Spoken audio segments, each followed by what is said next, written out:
The twins were here 1 minute, gone the next. Conceived in vitro, Diana and Andrea had enjoyed the care, nurturing, and love that their parents selflessly offered in abundance after having birthed them under such despair, artificial, anti-natural, miraculous, controversial, and diabolic, as Aunt Belinda had pointed out in a hush-hush tone outside the delivery room to her friend Bertha, who heard nothing since she'd forgotten her hearing aid at home, circumstances. And so, over their 3-year lifespan, the girls had accumulated a wide array of colorful beach balls and inflatable cartoon characters that were kept in their grandparents, Kayla and Oscar Alvarado's oversized kidney-shaped pool. This kind of swimming pool was a near-mandatory feature in almost every West Los Angeles backyard. But, regrettably, due to a state of neglect that had lasted well over 10 months, it was filled with greenish standing water up to 4 feet deep, in which colonies of mosquitoes and other winged and long-legged insects thrived, with no reason to envy life in the humid thickness of the Amazon rainforest. Permanently suspended on a blanket of rotting leaves from the sweet gum trees that lined the yard, the half-deflated toys had developed layers of slimy mold.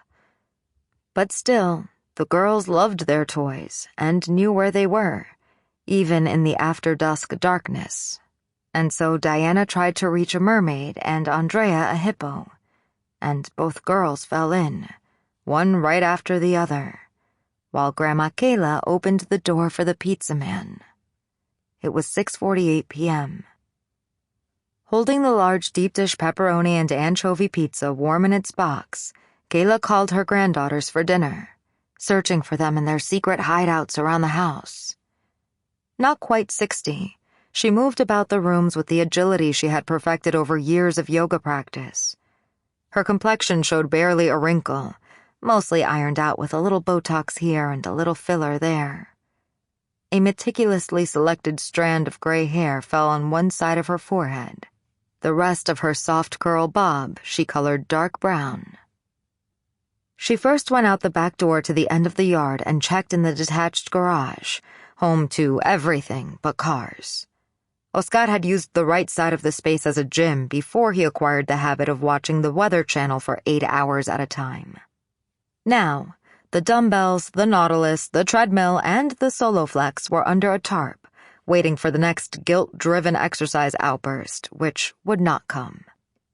Oscar's lack of interest in things, especially his inattention to the backyard and the swimming pool, had been gradual but complete.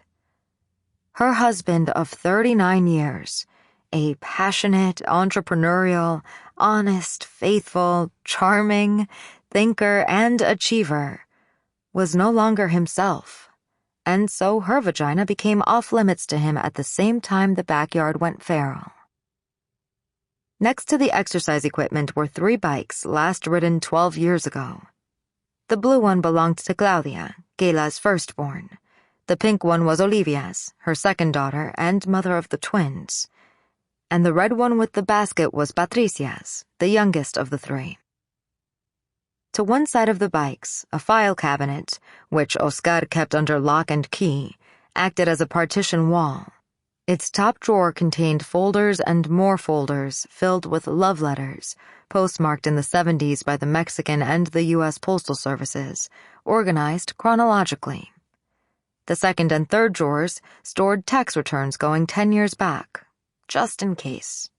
The birth and marriage certificates of Oscar, Kayla, and their 3 daughters, school diplomas and special papers and projects, old insurance policies, and anything else from the past that might be needed in the future. Kept in an acid-free envelope was Kayla's U.S. Certificate of Naturalization, along with an American flag no longer than a handkerchief, and a welcome letter signed in facsimile by President Reagan. In the bottom drawer, the original grant deed of the family home in Rancho Verde, owned free and clear since day one, had developed a slight, musty smell caused by the humidity that seeped from a slowly leaking pipe below.